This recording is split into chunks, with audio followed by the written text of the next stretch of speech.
Finley Farm Falcons, this is Mrs. Orozco, 4th grade teacher, and I am going to read How Santa Got His Job. And it's written by Krensky. When Santa Claus was a young man, he went out looking for a job. Santa wanted no part of desks or offices. He liked to stay on the move. His first job was cleaning chimneys. Santa was sure-footed on the steepest roofs, and he loved twisting through those tight spaces. But there was a problem. Santa was so neat that he never got covered in soot or made a mess in the fireplace.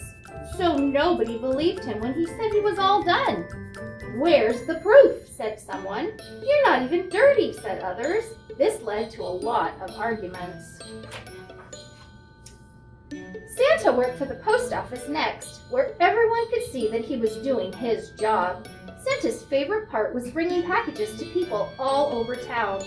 Waiting in traffic was frustrating, though. It's too silly to wait at that hour. The postmaster got some. No one was glad to see him at that hour. The postmaster got so. No one was glad to see him at that hour. The postmaster got so many complaining letters that Santa had to leave. Since Santa had discovered he enjoyed staying up late, he tried cooking at an all-night diner. It felt good to fill orders for customers. Sometimes Santa even surprised people with extra helpings. "Oh, I couldn't eat another bite," many of them insisted. Well, maybe just one. But there was a problem. Every night Santa tasted and sampled and tasted some more before he brought anything out of the kitchen. He gained a lot of weight. Hoping to get some exercise, Santa then found a spot at the zoo. He was very organized about the animals. "I know when they're sleeping," said Santa, "and I know when they're awake." Over time, he also learned whether they were behaving themselves or not. But there was a problem. Santa became close friends with the reindeer, and all the animals got jealous. Sadly, the zookeeper had to let him go.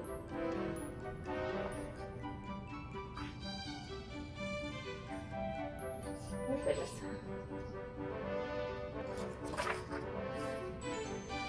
By now, Santa was starting to get discouraged. He didn't even notice what the reindeer were doing behind him.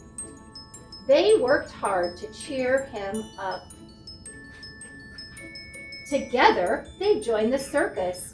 Soon, the reindeer were shooting Santa out of a cannon 3 times a night. Santa liked flying through the air and wearing his new costume. He was a big success. But there was a problem. The ringmaster wanted to build up the suspense.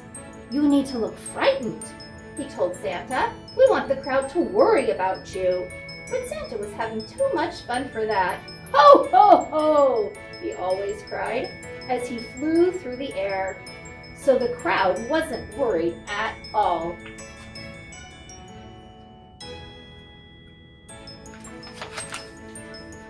The angry ringmaster soon fired Santa and the reindeer. As they gathered their things, some elves came looking for an autograph. When they heard the news, they invited Santa and the reindeer home for supper. The elves lived way out of town. They were toy makers, and their house was their workshop. Santa was amazed. "Oh, children must love these toys," he said. The elves looked embarrassed. They only made toys for their own pleasure. Selling them was too much trouble. "Well, what if you give them away?" Santa asked. The elves hadn't thought of that. "I could deliver them for you," Santa offered. There was enough toys here for children all over the world. The elves smiled and hired him on the spot.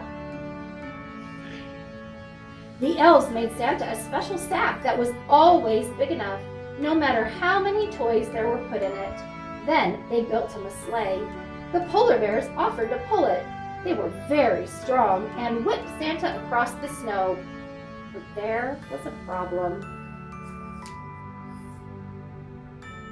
It was the biggest one yet. To Santa's surprise, the problem could be solved. Santa and his reindeer practiced together every day. They made a few mistakes at first, but they soon learned how to work as a team.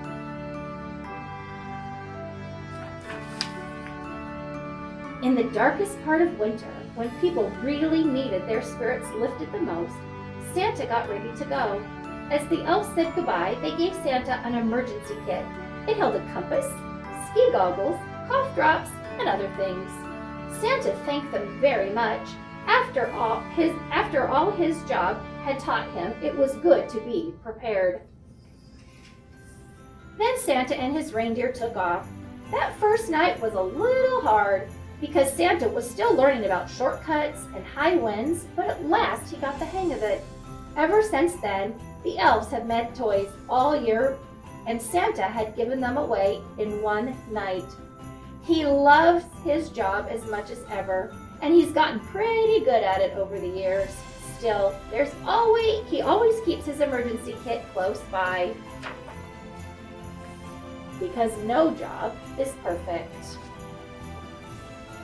I hope you enjoyed that story, and I hope you all have a very Merry Christmas.